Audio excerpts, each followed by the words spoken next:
Assignment, starring Brian Donlevy as Steve Mitchell.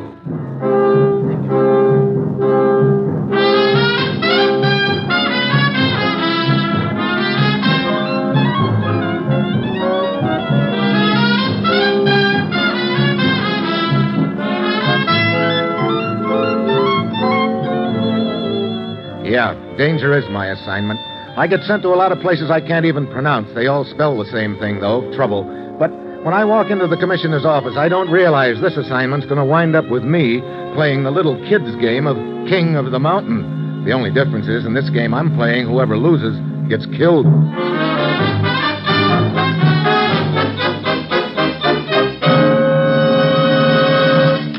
Morning, Commissioner. Ruth said you had an assignment for me. I do, Steve. Well, what's the deal this time? You'll be looking for a piece of paper that's vital to us right now. Oh? Somebody steal it? Yes. What is it, a secret treaty or something like that? No, it's a hospital temperature chart. Hey, you know, for a minute I thought you That's said... just what I did say, a hospital temperature chart. And a complete set of medical records. Now, look, Commissioner, fun is fun, This is no joke, Steve. You know, I think you're serious. You bet I am. Well, in that case, you better start at the beginning. Whose medical records are they, and why are they so important? Steve, see this map of Eastern Europe, this country? Yeah, what about it? For some time, it's been torn apart politically.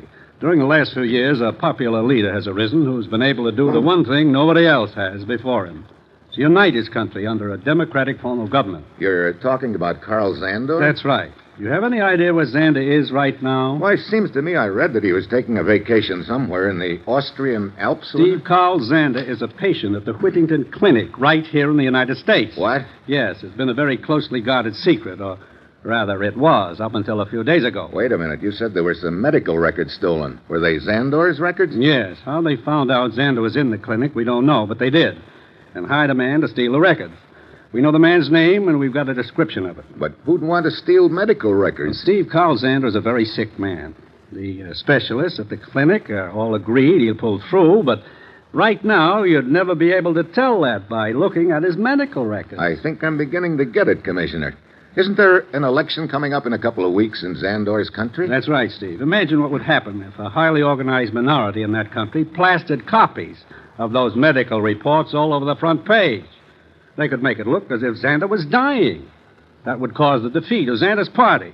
And 3 years of building toward democracy would go down the drain. I see. That makes those medical records pretty hot, Commissioner. Xander has asked for our cooperation, Steve. I told him we'd do everything we possibly can. You say you know who swiped the records from the clinic? Yes, a man named Duvac.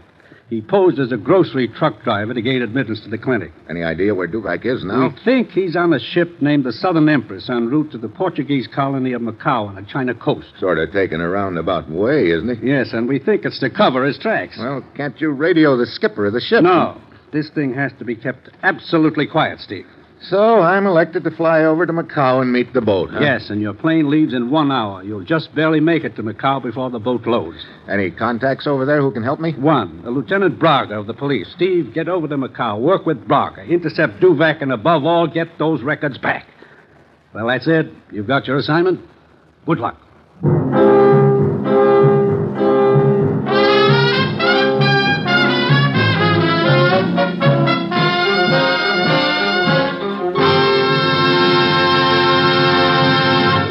The National Broadcasting Company is presenting Dangerous Assignment, starring Brian Donlevy as Steve Mitchell, colorful, two-fisted government agent.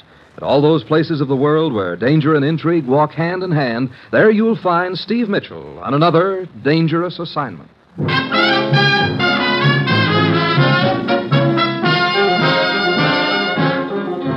Well, I've chased a lot of strange things in my time, but never a set of medical records. On the surface, it sounds like a cinch, but I've got an uneasy feeling that before the deal's over, somebody will be making out a set of medical records on me. It's Monday evening when my plane lands in Macau. I check with Police Lieutenant Braga, and the two of us head for the waterfront. We get there just in time to see the Southern Empress docking. We go aboard and find out from the purser that Duvac's cabin is 23B. Your Mitchell, you have a description of this man, Duvac? Yes, Lieutenant Braga. I've got a picture of him right here in my pocket. Oh, I might observe, senor, that the simplicity of this assignment makes it a refreshing change from the ordinary run of things for me here in Macau. Oh, yeah? We know who our man is. We have a description of him. We know his stateroom number. So, We arrest him and recover the papers you seek. And it is all over. Well, I hope you're right. Here we are. 23B. Hey, the door is ajar. Mitchell. Yeah? A man lying on the floor. Yeah, come on. Is he dead? No, unconscious. Who is he? Search me. He isn't Duvac. That's a cinch. Come on, Buster. Snap out of it. Braga, how about getting that pitcher of water over there? Very well. Strange, too, that he should be lying there in his undershirt. Yeah. Looks like the deal isn't going to be quite as easy as we figured, Braga. No. Here you are, Mitchell. Thanks. Well, looks like the water was what you needed, Buster. Come on now, snap out of it. What happened? That's what we'd like to know. Who are you? I'm the steward. I was called in here by Mr. Duvac to get his luggage. I opened the door. That's the last I remember. Wait a minute. Where's my white coat? My cap? Mitchell. Yeah, looks like Duvac figured he'd have a better chance of getting ashore unnoticed if he dressed as a steward. Come. I have men stationed on the pier. We will check with them.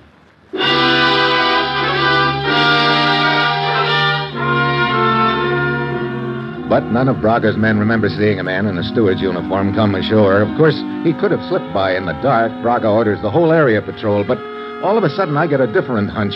If Duvac is this smart, maybe he's even smarter.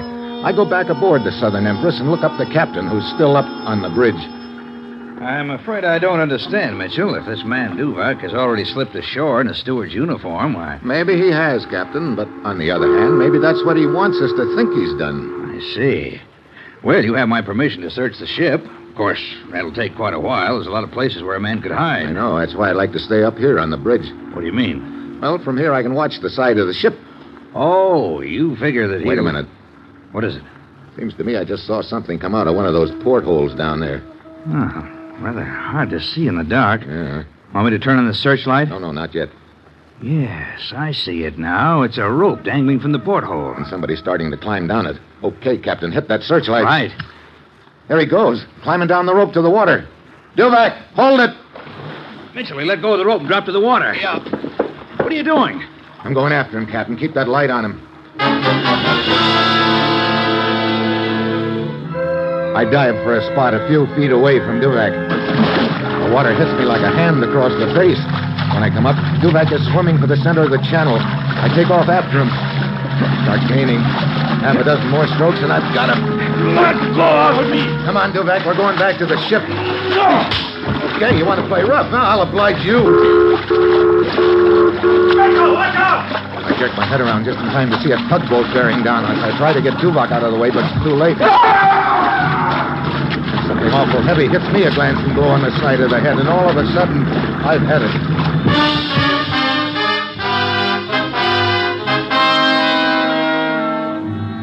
What do you think, Captain?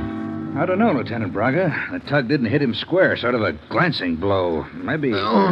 Hey, sounds like he's starting to come out of it. Mitchell. Mitchell. Well, Lieutenant Braga. Si, senor. And the captain. Hey, look. Where am I?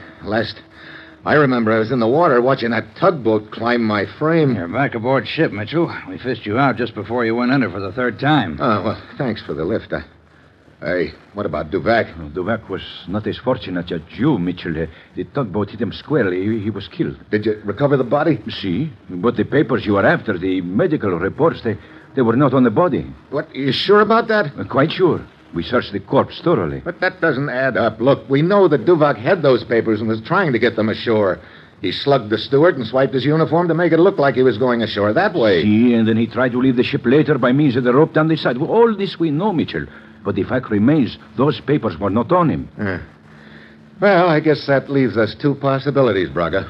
What are they? Either those papers are still in Duvac's stateroom or somebody took them ashore for him. In that case, Mitchell... Yeah, in that case, we're falling behind fast. Let's go to work on the first possibility. That the papers are still in Duvac's stateroom. Yeah, we'll give the place a frisk. Captain, I wonder if you could have that steward meet us in the stateroom. Sure. He might be able to give us a line on whom Duvac was running around with aboard ship. Somebody who might be carrying the mail for him.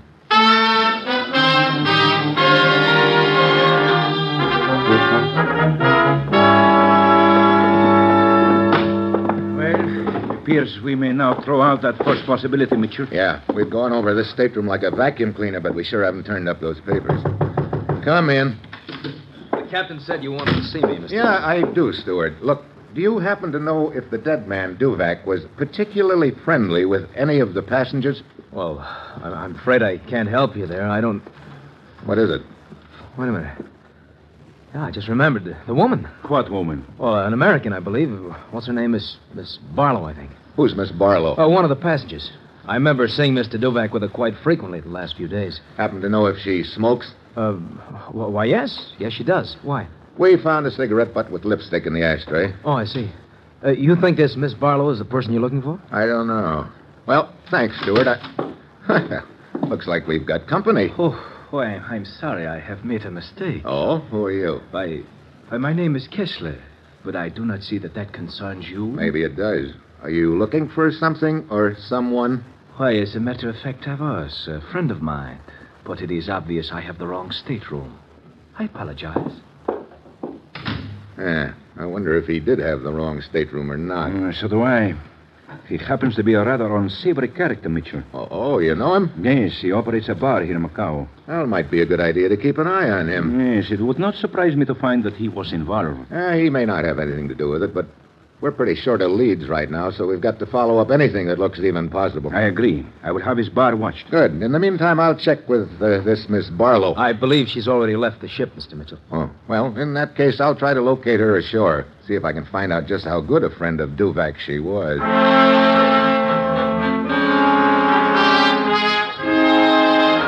I checked with the purser and learned that Miss Barlow left the ship 20 minutes ago, so I go ashore. On the dock, I see a line of rickshaw boys waiting for passengers. I go over to one of them. When he sees me coming, his face lights up like a pinball game. Oh, yes. Fine rickshaw, you try. Oh, yes. In a minute, maybe. In a minute, maybe. Oh, yes. Right now, I'd like a little information. Little information. Oh, yes. Your mother frightened by a parrot or something? Look, tell me, did you see a woman come off that ship about 20 minutes ago? Oh, yes. You did? Where'd she go? Oh, yes. Fine rickshaw, you try. Take you strange places with faraway names. Oh, yes. You know, I can see this is not exactly a meeting of the minds. Meeting of minds. Oh, yes. All right. Now, look, Buster. How you know my name? Huh? Don't tell me your name is Buster. No, name is. Now, look. Oh, fine. Okay, now look. I mean, now... Oh, you call me twice, but there is only one of me. What I'm trying to say... just take me into town, will you?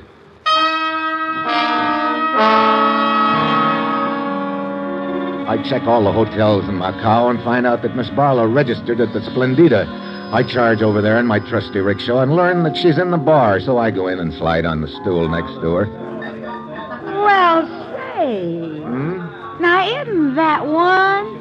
Look, maybe I better go out and come in again. Oh, no, silly. I was just wondering what in the world I'd ever do if a strange man came into the bar and sat right down beside me, and then along you came, and you know I didn't even bat a little eye. Well, now, that's real brave of you, ma'am. And not even a quiver out of your martini, either. Oh, now you're poking fun at me, Mr. Mitchell. Steve Mitchell. Well, I'm Susan Barlow. Oh, taking a vacation, Susan? Taking a vacation? I should say not, Steve. I'm starting a whole new career. That's just how bold I am. Oh? What kind of a career are you starting? I'm going to travel all around the whole wide world and write down just about every little old thing I see, Steve. Well, that sounds like a pretty big order. So you're going to be a writer, huh? Sure enough, I am. You see, Steve, I'm a school teacher in New England, and I decided one day that I ought to see more of the... Just a minute. Huh? Where did you say you came from? New England. That's what I thought you said. Well, southern part, of course. Oh, of course. And now I'm just out looking for color, Steve. I see. Did you find any of it on the boat? Did I? Why, you'd never in the world believe it, but I found Probably more. not, but how about interesting characters? You meet any of them? I sure enough did. Fellow named Duvac, for instance? I don't remember the name particularly. Oh. Of course, I met so many people on board. I heard that you and Duvac were pretty friendly. And now, Mr. Mitchell, where I come from... Southern New England, that is. A gentleman takes a lady's word for things. And come to think about it, I don't hanker to answer any more of your nosy old questions. I'm asking you right now to quit pestering me, Mr. Mitchell. Else I'll short of report you. Report me? To whom? Never you mind whom. I'll just report you. You know, Miss Corn Pony, that you're sure enough on the level. Or that's a powerful good act you're putting on. And sooner or later, I'm sure enough going to find out which.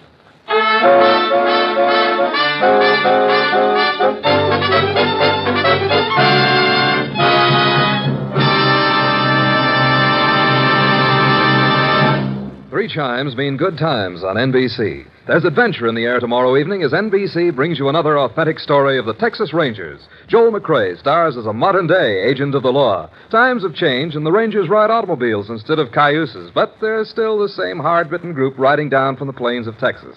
And also tomorrow, galloping down from the plains of Hollywood, will be the hilarious Harrises to bring you another chaotic, confusing, and delightful domestic saga on the Phil Harris-Alice Faye Show.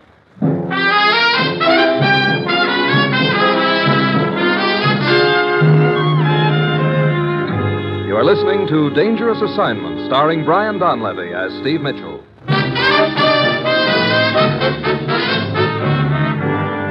Well, along about now, I figure it's time to get back with Lieutenant Braga. I find him in the bar owned by Kessler, the man who stuck his nose into Duvak's stateroom. Did you find Miss Barlow, Mitchell? Yeah, I sure did. Well, what about her? That's what I'd like to know.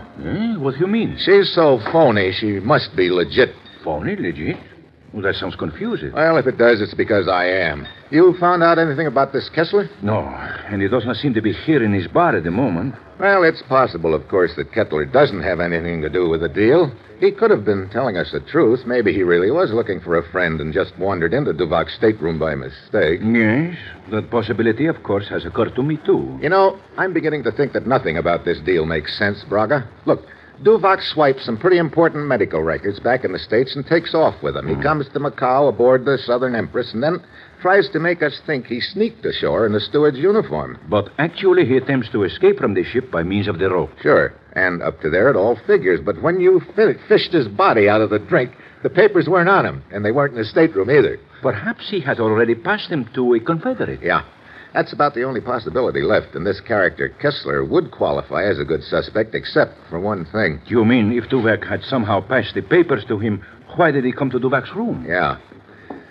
All of which brings us back to Susan Barlow again. You sure enough never forget a name, do you, Steve? Well, hello, Susan. Have a seat. Well, thank you. This is Lieutenant Braga. I am honored, Miss Barlow. Oh, that's nice. Care for a drink, Susan? No, thanks. I can only stay a minute. I will have a cigarette, though. I want one of mine. No, thanks. I got mine right here in my bag. You know, I think I'll try one of yours, if I may. Why, sure, Steve. Here you are. Thanks. Let me see now. I got a matchbook here somewhere. Yeah, here it is. Thanks. Sort of surprised to see you again, Susan. The last time, as I remember, you were all set to report me to the nearest Boy Scout. Well, as a matter of fact, that's why I looked you up, Steve. I kind of wanted to apologize for being so testy. Oh? I thought maybe you were going to apologize for not telling me the truth. What in the world do you mean? You said you didn't know Duvak very well. Well, now, looky, Steve, if you're going to start that again, I'm just going to pick up and leave. The steward aboard the ship told us that you and Duvak were together quite a lot, Susan. He did. Was that nosy, Parker? Well, how about it? Oh, all right, Steve. Yes, I did tell you a little old fib about it. Why? Well, mainly because my recollection of Mr. Duvak is not a very pleasant one. He represented himself to me as a gentleman. He said he could help me improve my writing. He sure enough had strange ideas about what improves a girl's writing. Oh, I see. Look, did you ever hear him mention anything about any important papers he was carrying? Important papers? I wouldn't know anything at all about that. Miss Barlow, did this Duvak ever speak of a man named Kessler, the person who owns this bar? No, I don't believe I remember the name. Well, I'd better be getting back to my hotel, Steve. I'm glad you stopped by, Susan. We friends again? We sure enough are. Fine. Come and see me then, here. Sure enough. A most unusual woman, Mitchell. Yeah, you figure her out. I can't.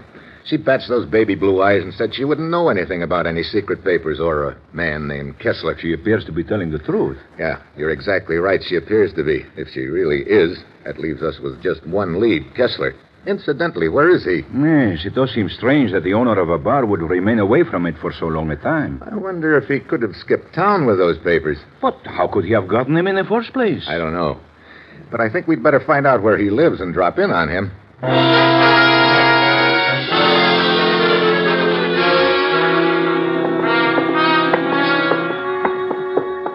What did you say the number of Kessler's apartment was, Lieutenant? 9, according to that bartender. 9. That's just a couple more doors down the hall. Mitchell, if Kessler is involved... Hey! That sounded as if it came from Kessler's room. Come on! Kessler! Locked. Come on, get back here, Lieutenant. We'll have to break down the door. Very well. Okay, let's go. Didn't budge it an inch. We try it again. Yeah. Ready? Yep. Mitchell, look on the floor. Yeah. Kessler. Uh-huh. A pair of scissors between his shoulder blades. But where could the killer have... Wait, the window is open. Yeah. See anything? There's an alley running along the side of the building, but it's too dark to see anything. Yeah, the killer could drop out of sight with no trouble at all. Mitchell, if Kessler was stabbed to death with a pair of scissors... Scissors are a woman's weapon. Precisely what I was thinking. Well, if Kessler did have those papers, he sure doesn't have them now. Only things in his pockets are a matchbook and some loose change. Let's take a look around the room, Braga. Very well. You think Kessler had the papers and the killer took them? I don't know. That doesn't quite boil, Lieutenant. How could Kessler have gotten the papers? And if he did have them, why did he show up at Duvak's stateroom? I do not know. Hold it. Yeah, what is it? Take a look at this ashtray. 2 cigarette butts with lipstick on them. Yeah, and they're the same brand as Susan Barlow smoked. Who are you telephoning? Her hotel. Hello. Is Miss Susan Barlow there? What? How long ago? Thanks. She's not there? Checked out a half an hour ago. Mitchell, she is the killer. Sure looks that way. It all fits. Remember, she left Kessler's bar before we did. That was almost an hour ago. That would give her time to check out of her hotel, come here and kill Kessler. Yeah, she could have done it all right. I will have a dragnet put out for her at once. I suppose you'd better. Mitchell, what is the matter? Something bothers me about this setup, Lieutenant. See, what is it? I don't know. I can't quite put my finger on it, but... Hey, wait. What are you doing? Lieutenant, do you see any other ashtrays in this room? Why, no. Only this one in front of you. Why? What's in this ashtray? Mitchell, what is the matter with you? You can see as well as I there are 2 cigarette butts with lipstick on them. Anything else? No, of course not. See here. Do you see a wastebasket in the room anywhere? Wastebasket? Why, no. Anything on the rug? Rug? No, not that I can see.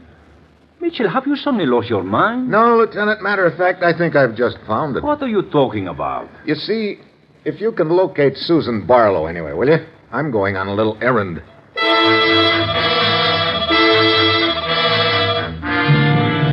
If my hunch is right, I don't have much time. I head for the ship, Southern Empress, in a hurry. Just as I get onto the dock, I see a figure hurrying down the gangway, suitcase in hand. I follow. He darts around the corner of a warehouse. I beat it after him. But when I get around the corner, all of a sudden, there he is, right beside me, with a gun jammed in my ribs. Looking for me, Mitchell? Yeah, Stewart. As a matter of fact, I was.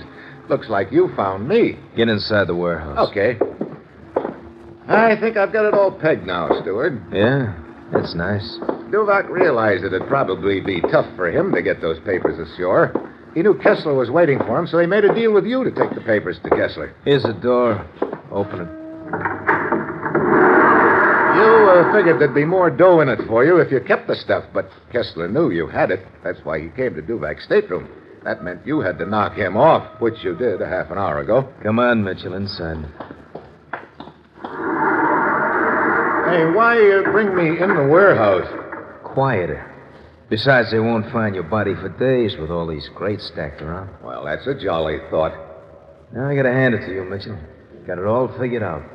How you tumbled to me, I don't know, but right now it doesn't matter. Come on, move. Where to? Straight ahead. Okay. Hey, where are we going? I can't see a thing in the dark. Don't worry about that, Mitchell. Because for you, it's gonna get a lot darker.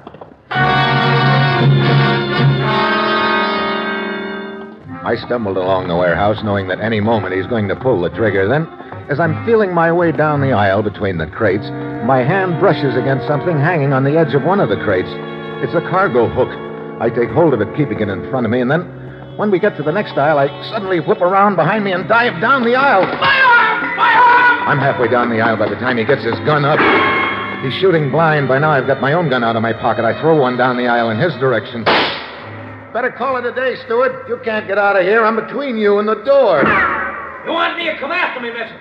I guarantee a nice warm reception. It's only a question of time, Stewart. Missed again, huh? Okay, it's my last shot for a while, Mitchell. It leaves me 3 still on the gun. Like I tell you, you can't get out of here. I got news for you, Mitchell. Neither can you. It's lighter over there near the door. You try to get out, you collect a slug. So like you said, it's a question of time. But I can wait as long as you can.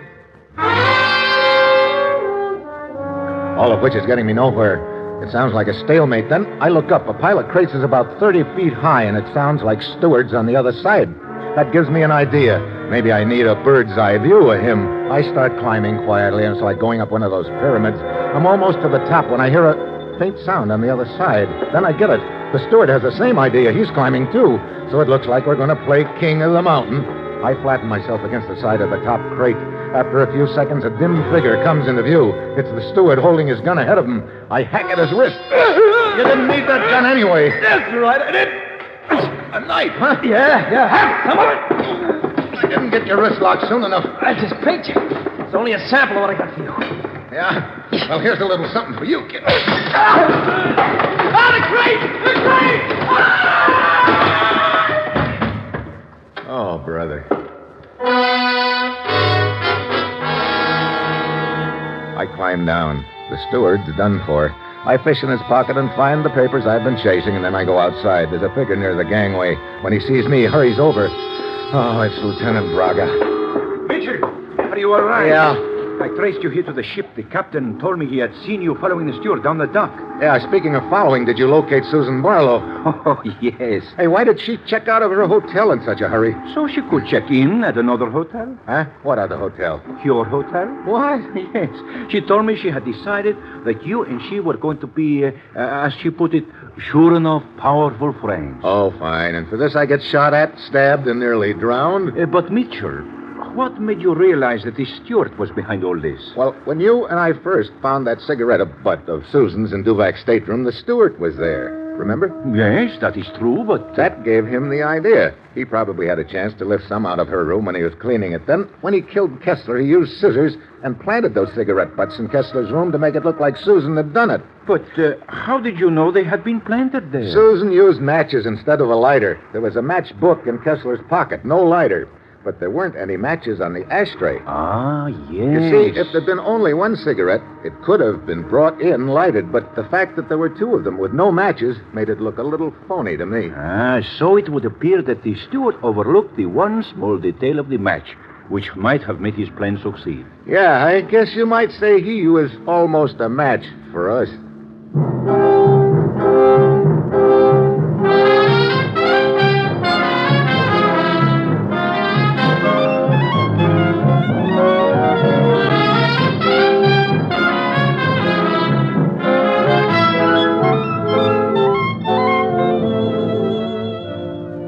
Dangerous Assignment stars Brian Donlevy as Steve Mitchell, with Herb Butterfield as the commissioner, is written by Bob Reif and Adrian Jondo, with music by Robert Armbruster, and is produced and directed by Bill Karn. Others in the cast were Bill Johnstone, Tony Barrett, Tyler McVeigh, Peter Leeds, and Betty Lou Gerson.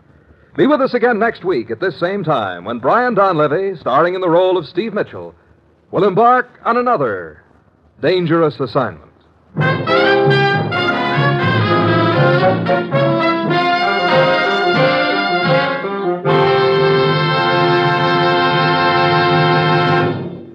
3 chimes mean good times on NBC. Who calls everybody darling? Why, Tallulah, of course. And tomorrow, Tallulah's darlings on the big show include Fred Allen, Eddie Cantor, Phil Baker, Eddie Fisher, and many more. You're invited every Sunday to the big show. And for drama tomorrow, Theater Guild on the Air presents a 1-hour adaptation of Jeannie, starring Barry Sullivan and Margaret Phillips. Now stay tuned for The Man Called X on NBC.